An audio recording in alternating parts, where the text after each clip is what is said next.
Turabaramukije cyane bene data bakunze b'ikiganiro igitondo gishasha amahoro y'Imana niyo tubifurije ngo ashishikare kubana namwe mu byanyu no mu banyu mutaramanye na jewe Jambe Imana irambona nkuko mubibona canke nkuko muvyumva mwijwi ku basanzwe amenyereye rino jwi iyo riko yabashikiza ibiganiro nkabanezejwe n'Imana mu mutima ko nongeye kuronka kano karyo keza kugira ngo nze tuganire ijambo ry'Imana na cane cane mu ntumbero yo gusozera urukurikirane rw'ibiganiro bishika kuri 5 twari tumazemo iminsi tuvugana ku ijambo rivuga ku iherezo. Twarabonye ibitari bike mwebwe mutashoboye gukurikirana bino biganiro murashobora kubirondera kuri runo rubuga nyene mubibonye ko Ntamvu Idahita TV, YouTube canke Facebook.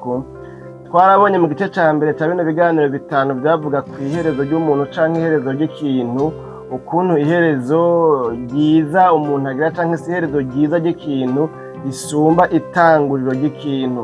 Twabonye rero mu gice ca mbere akamaro n'agaciro iherezo rifise, ingene iherezo ryiza risumba itanguriro ryiza, kandi yuko mw'iherezo ry'ikintu, mw'iherezo ry'umuntu ariho hanyegejwemo ibyo ashobora kwirata avuga ngo ndanezerewe ndishimye ku bwa bino nashitse kuri bino, ibi nivyo nashoboye kugira nte gushira mu ngiro.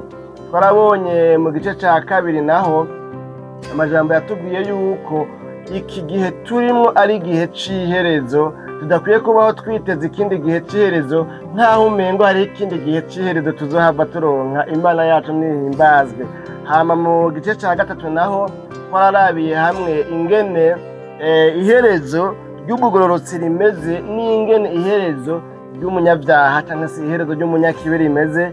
Ibyo byose nimwabiraba muri ano mavideo yitangiye cyangwa se ari imbere y'iyi video murashobora kubibona. Mu gice ca 4 c'ubuheruka cejo hahise naho twarabiye hamwe rero ingene Imana inezerezwa nuko twogira iherezo ryiza, kandi bitameze nk'umurorereza ahubwo nayo idufasha, idushigikiye, idufitiye imigambi myiza y'amahoro kugira ngo bikunde iduhe ivyizigiro vyo muri cagihe ca kazoza ko mwiherezo ryacu, aho umuntu ababona ko umengo azoba atagifise imbaraga zo kurwana ngo azosozere neza, ariko kw'Imana iriho kugira ngo idutegurire kazoza ko mwiherezo ryacu kazoza karimo ivyizigiro. Imana yacu nihimbazwe. Rero muri kino gice tugomba dusozerere ko nubwo bidasigura ko tumaririye amajambo yose twababwiye, kuko twababwiye ko igihe twarabira aya majambo mu nuzeye mu bushakashatsi twasanze hari imirongo ishika 117 ivuga ku iherezo ry'umuntu canke iherezo ry'ikintu. Imana yacu nidutabare. Rero ntituyivuze kuri iyo mirongo yose, ariko mugabo muri rusange twagerageje kuyifatanya cyangwa se kuyivuga ingene isanzwe ifise ibintu bikuru twovugana ko kugira ngo umuntu agire ikintu akuyemwo, umuntu agire ikintu aronse muri bino biganiro twari twahariye rino jambo, kuko ni nkenerwa ko umuntu ari mu rugendo ruja mu ijuru akangurirwa cane kwitwararika no kwitaho no guha agaciro n'uburemere budasanzwe iherezo ryiwe, kuko gutangura yaratanguye, ariko mugabo rero iherezo naryo mbega bimeze gute, rizoba ryiza cyangwa rizoba ribi hisunzwe ivy'umuntu asanzwe agira asanzwe akora kiri muri buno bugingo. Tuza gusangira imirongo 2 niyo tugomba dufatanyire muri kino gice c'uno munsi kivuga ku kuntu dukwiye gusengera iherezo ryacu. Kubera iki dukwiye gusengera iherezo ryacu? Nuko akanwa k'umugororotsi kararema, kandi mwisengesho hari imbaraga zidasanzwe.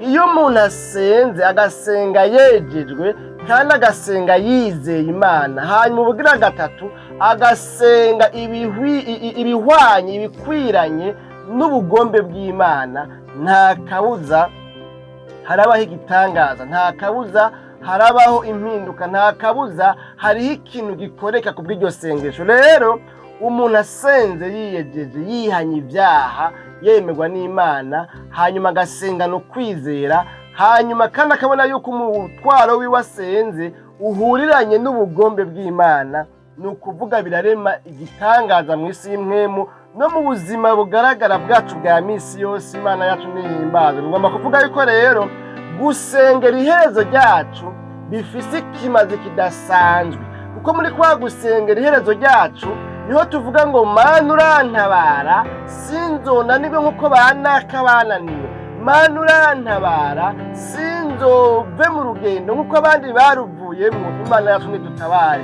Niho umuntu asenga avuga ngo Mana uzome gusozera neza, imitego y'umutezi ndayiteguje, ndakujeho ibyo tumanywa, ndakujeho ibyo tumananirwa, ndasanganguye imigabo n'imigambi y'umwasi Satani. Kandi ayo masengesho arategura imitego y'umwasi Satani yari itezwe mu rugendo, kuko urugendo rubamo ibigwisha byinshi. Ariko iyo umuntu yasenze, isengesho rirafise ikintu rihindura. Ugusenga kurafise ibintu kurema bikaremeka, ugusenga kurafise ibyo guhindura, ugusenga mu yandi majambo guhindura ibintu byinshi cyane rwose.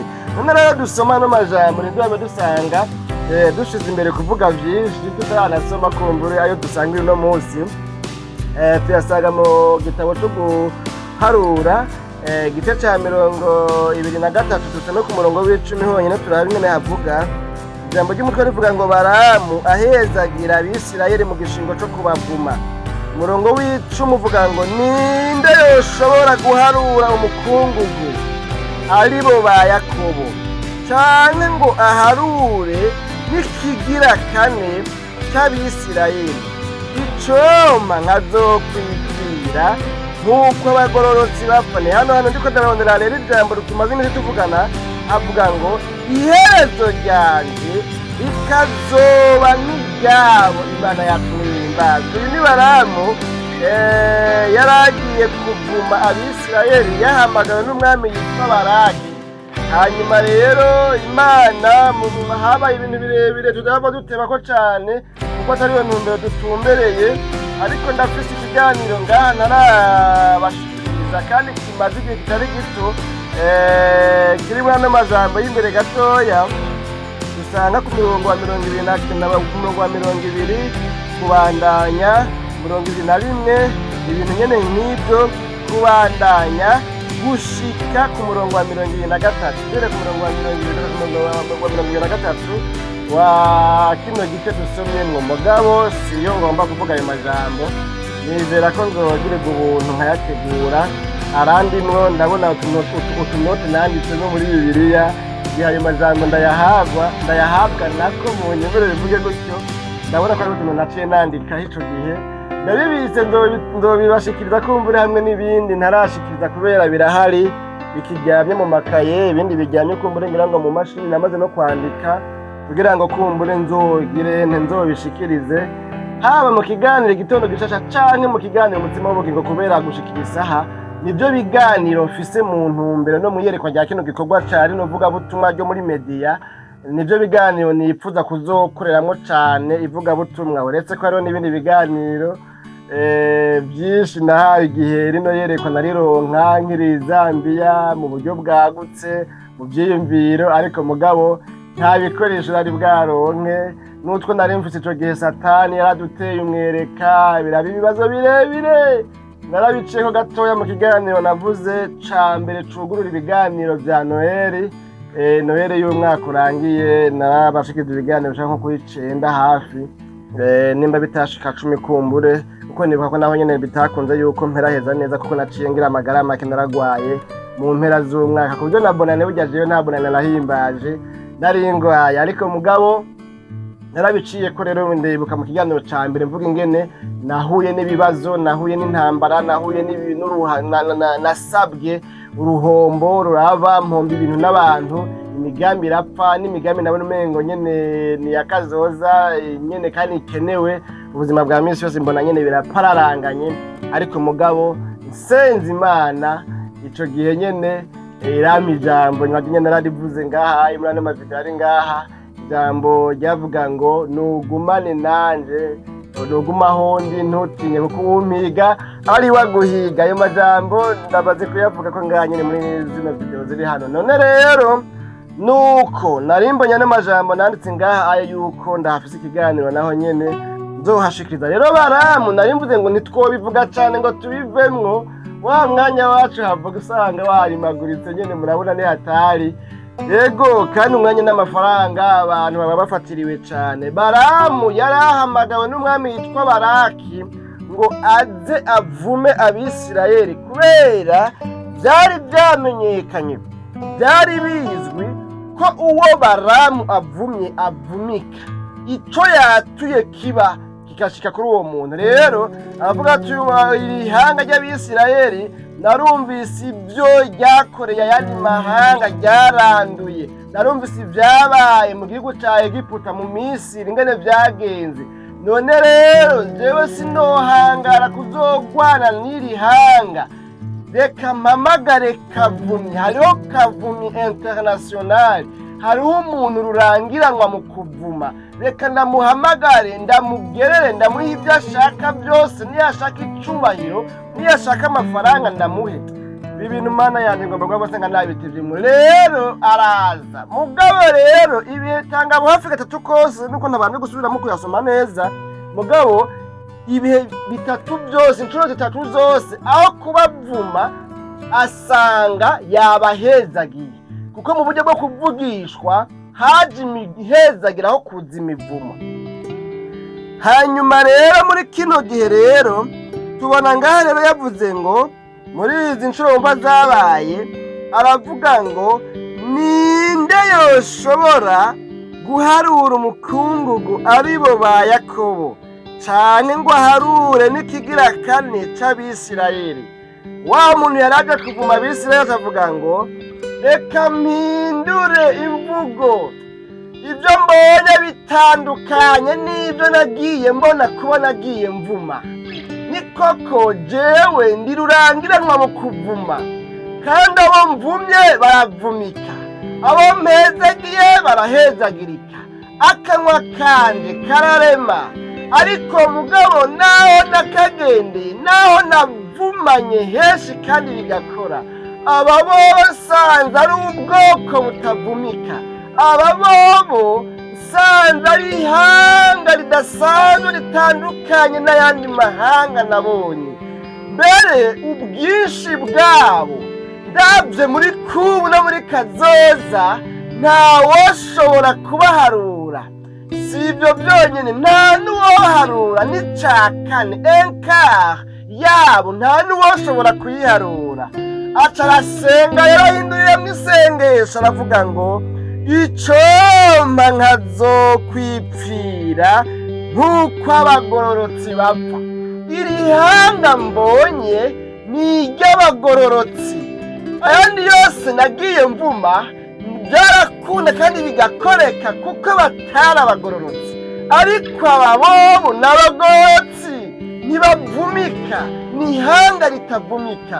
Icompa nanje Mana muremyi w'ijuru n'isi nkazokwipfira nk'uko abagororotsi bapfa. Iherezo ryanje, umve rero y'amajambo tumaze iminsi tuvugana, iherezo ryanje rikazoba nk'iryabo. Imana yacu nihimbazwe bene data bakunzi ba kino kiganiro igitondo gishasha tuno munsi. Nta n'amajambo rero tumaze iminsi tuvugana kandi mwumva tugomba dusozere kuko ntayo twomara, ntavyo twomara. Hodino yavuze ngo Paulo yagiye atabimaze, Yesu yagiye atabimaze, ngo none je nije mushaka ko ndabivuga ngo ndabimara, naje ntavyo nomara. Ashagenda ari kugira agenda kwicara ati ngarukije ngaha n'abari ntavyo bahijije ntavyo bamaze, ntibimagwa birahogwa. Imana yacu nidutabaye.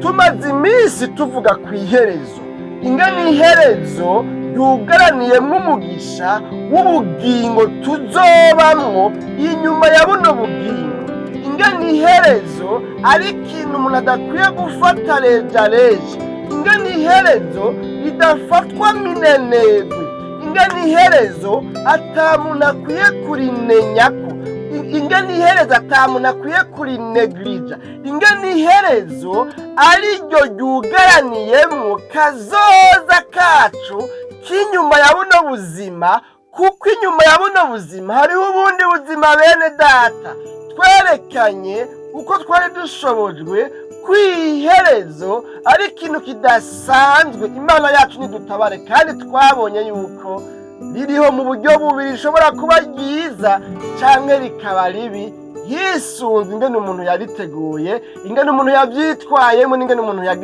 yakoze ibikorwa vyiza canke bibi. Ngaho rero mu gusozera tuzanywe no kuvuga ngo mwene data umaze iminsi ukurikirana n'amajambo canke naho utoba warayakurikiranye ariko ukaba udufatiye ahanyene, dutumbere kukubwira ngo ukwiye gufata mu minwe ikibazo citwa iherezo ryawe, kuko inyuma ya buno buzima twabonye ngo naho umunyavyaha yokora ivyaha ibihe tangabo 100 incuro 100 akabona araramba, ariko twabonye kandi yuko ngo abubaha Uhoraho bagakora ivy'Imana igomba ngo abo nyene nibo bazoba amahoro. Twabonye kandi ngo mubwire umugororotsi yuko azomererwa neza kuko azotungwa n'ivy'ibikorwa vyiwe vyamuje. Twabonye kandi ngo abanyakibi, abakora ivyaha, abacumura bose bazohonera hamwe. Tweko turaraba iherezo ry'umunyakibi, ngo ariko iherezo ry'umunyakibi ngo ni mu mahonero. Imana yacu mudutabare. Bene data bakunzi ba kino kiganiro, igitondo gishasha tuno musi. None rero imbere yuko turangiza rero runo rukurikirana bino biganiro bitanu twashoboye kuvugana namwe, tuzabona no kubabwira ngo kubera yuko gusenga kurema, kubera yuko gusenga gufise imbaraga, kubera yuko gusenga gutegura imitego y'ibyo duhura nabyo, kubera yuko gusenga guhongora amenyo y'intare zasanye ngo ziduhekenye zidutabagure mu rugendo ruja mw'ijuru, kubera yuko gusenga kumara amanyama y'abansi duhura nabo mu rugendo ruja mw'ijuru, kubera yuko gusenga ari bombe kirimbu zishobora kubomora insika ziduhagaze imbere zitagomba ko dutera intambwe, kubera yuko gusenga arico kigwanishwa kirimbuzi dukoresha kikagenda kigashika no ku mugwa mukuru wa Satani kuzimiyari, kigakora ibibazo n'ibitangaza, kubera ko gusenga ari inkota isogota abadayimoni bakatubisa tukarengana. Nzabona kukubwira ngo rero shishikara, runo rugendo watanguye, iherezo ryawe ntirikwiye guherera ngaha nyene, iherezo ryawe ntirigarukira ngaha mw'isi, iherezo ryawe rigarukira hariya Imana yaguteguriye gushika. None rero shishikarana n'amasengesho, sengera iherezo ryawe, nurigirire umutwaro, niwambaza Imana, niwinginga Imana, nuyibwire ngo Mana ndazi ko ibintu bitagomba ko nzogira iherezo ryiza, ariko nzanywe no kukwinginga ngo imitego y'umutezi uyitegure, ibihagaze imbere yanjye mu rugendo bitagomba yuko mbandanya. Nzanywe no gusenga nakubwira ngo Mana bisambure, Mana ngwanye intambara nziza yo kunesha, Mana nshoboza kubandanira ubwami bw'Imana. Kandi mwene data ukurikiranye kino kiganiro, ndakurasira neza yuko isengesho uri busenge, niwahaguruka ugasenga, niwahaguruka ubwira Imana ngo Mana hariho byinshi bitagomba ko nsozera neza, nzanywe no gusenga kuko hariho ububasha, hariho ubushobozi bunyegejwe mu masengesho nsenga. Nzanywe no gusengera iherezo ryanje. Imana hariho ikintu ikora ku bwawe niwashira imbere gusenga, ugasengera iherezo ryawe kugira ngo rize rigende neza. Ahandi ho nutasenga bizokugora kuzogira iryo herezo ryiza, ariko niwasenga birashoboka cyane ko imitego utari gusimba uyisimbuka, birashoboka cyane ko intambara utari kunesha uzoyinesha kubw'isengesho. Yesu igihe ariko araducungura, hagera igihe yumva ko umutima ukunze ariko umubiri wasi. Muri kijya gihe iyo adahaguruka ngo asenge, naho yari yasenze amasengesho y'iminsi 40, kuko nawe yatahuye akamenya neza yuko ugusenga ari urugamba rudusaba guhozako buri munsi isengesho ryama rikenewe. Mbere abigishwa babo yabigishije ngo basenge avuga ngo uduhe ibyo kurya bidukwiye umunsi. Yabigishije gusenga amasengesho yuko buri munsi wose umunsi umenya ibyawe, umunsi wimenya ibyawe. Umuntu akwiye gusenga amasengesho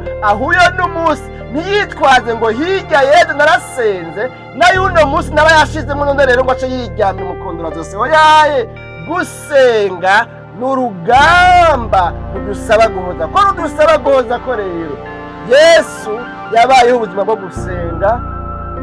Mbere usomye ahandi bavuga ngo yirirwa arigisha akora ibitangaza n'ibimenyetso ubwo ku mugoroba agacaduka akarara ku musozi.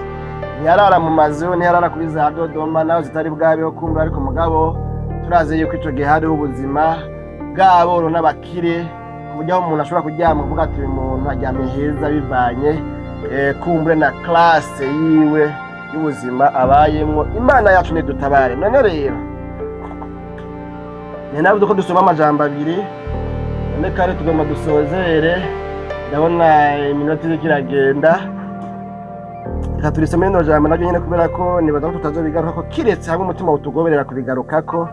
N'amajambo ari muri Zaburi 39 umurongo wa 4 uvuga ngo Uhoraho menyesha iherezo ryanje n'urugezo rw'iminsi yanje uko rureha, menye ko ndi gikenya.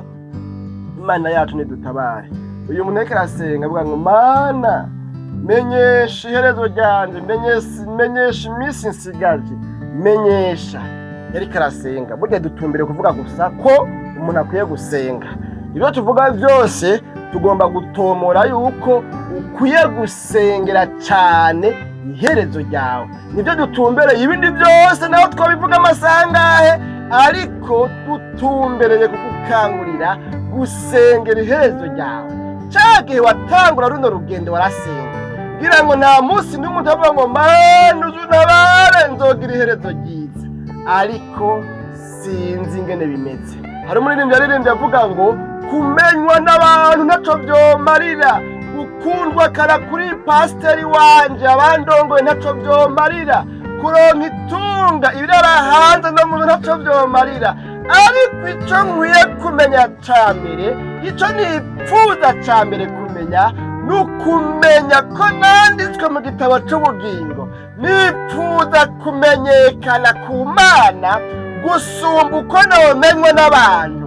Nipfuza guhitinga mu mutima w'Imana gusumba uko nohitinga muri réseaux sociaux. Icompa nkamenya ko izina ryanje ryanditswe muri ca gitabo c'ubugingo kugira ngo sinzovire mwaho nyine ngo nzosange nararuhiye ubusa. Imana yacu nidutabara.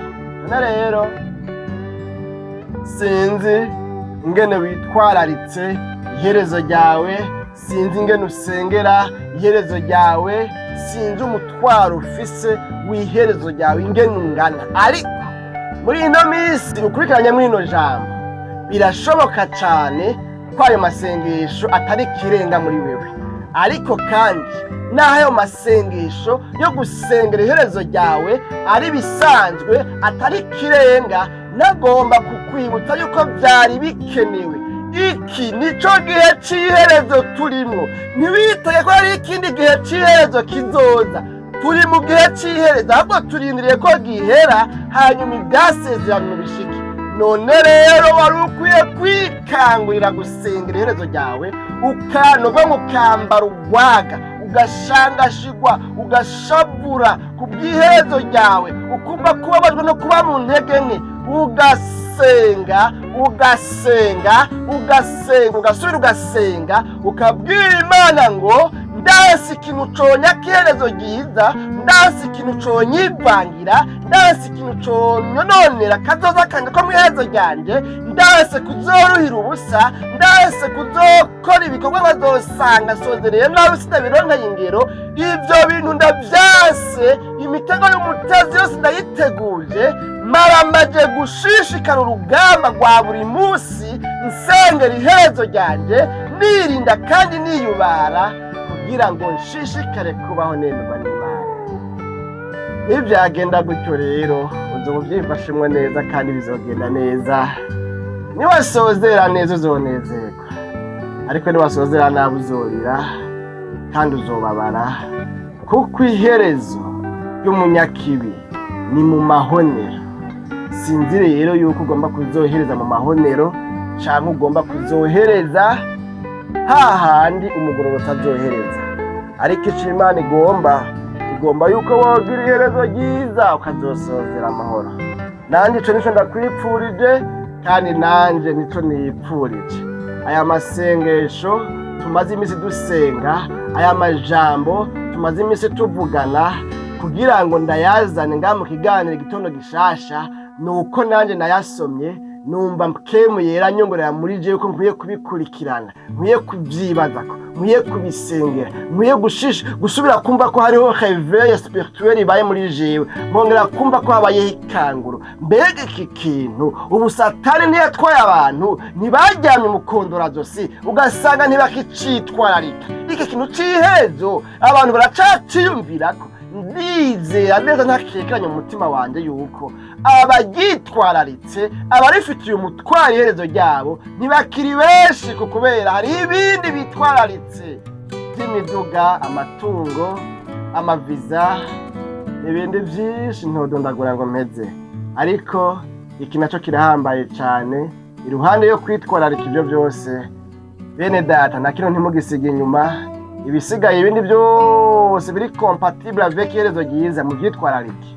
Yego ubuzima bwiza n'ibindi byose bitankana n'iherezo ryiza, bitababuza kugira iherezo ryiza mu byitwararike. Kandi Imana nyina amahoro, Imana yaduhamagaye twebwe twese bari muri runo rugendo ruja mu ijuru, ibibaronse ibintu byose byiza byo tuba muba munezerewe, mugabo bidahamana n'iherezo ryiza, bitangana n'iherezo ryiza. Ibintu byose bihuza n'iherezo ryiza, nimba ari amafaranga, nimba ari amadolari, nimba ari numbaze n'ibindi, ibintu byose bitangana n'iherezo ryiza.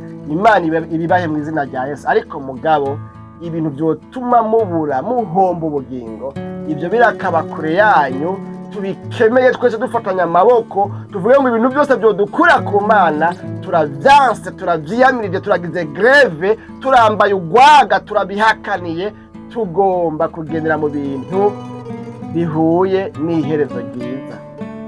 Nuko rero hari n'indirimbo n'uburyo nuko ntabangutse mu kuririmba, muririmbyi yavuze ngo hari benshi twatanguranye ariko none benshi muri bo barananiwe. Asenga avuga ngo suko n'abarusha ubuhizi canke imbaraga, ariko murampa iherezo ryiza. Nani majambo nuko burya ibintu byo kuririmba bitambangukira, ariko mugabo ndafashwe bariko bararirimba. Ego none dusenga Imana rero. Imana ikugomba muri no mugwi w'abantu bariko baragwana intambara bavuga bati ndasi ikintu cyotuma ntaro iherezo ryiza. Imana ikugomba muri abo, ukaba utari muri abo rero usenga Imana, uyibwire ngo Mana ibyangoye byashyize kure yawe, imbabazi zawe zimboneke ko ndagomba gushishikara muri uno mugwi w'abantu bahiriwe bariko barahangana n'ibintu byose byotuma bagira iherezo ribi. Mwami Yesu turagushimiye cyane bwana majambo twumvise kandi tumaze iminsi twumva. None rero umuntu wese yumvise n'amajambo akaba atahuye ubugira kandi akaba yibukijwe yuko ugusengera iherezo ryiza gufise imbaraga, gufise ico guhindura kidasanzwe muri monde spirituel, mu kirere cyo mu buryo bw'imkemo. Hanyuma uyu muntu akaba yiravye agasanga wewe siko bimeze muri ino minsi, yiryamye umukondora zose. Turamukweretse uko yihanye, uko akweretse intege nke ziwe, uko aguhamagaye nawe tumugirira neza, umuguze ko imbabazi, umwongera intege, yongera abe maso, abe kwizamu byo gusengera iherezo ryiwe. Urakoze wirigwana n'abakunzi ba kino kiganiro, umuntu wese umugendere nkuko wagabiye mu izina ryawe ryera Kristo, no tubisabye tubyizeye. Amen.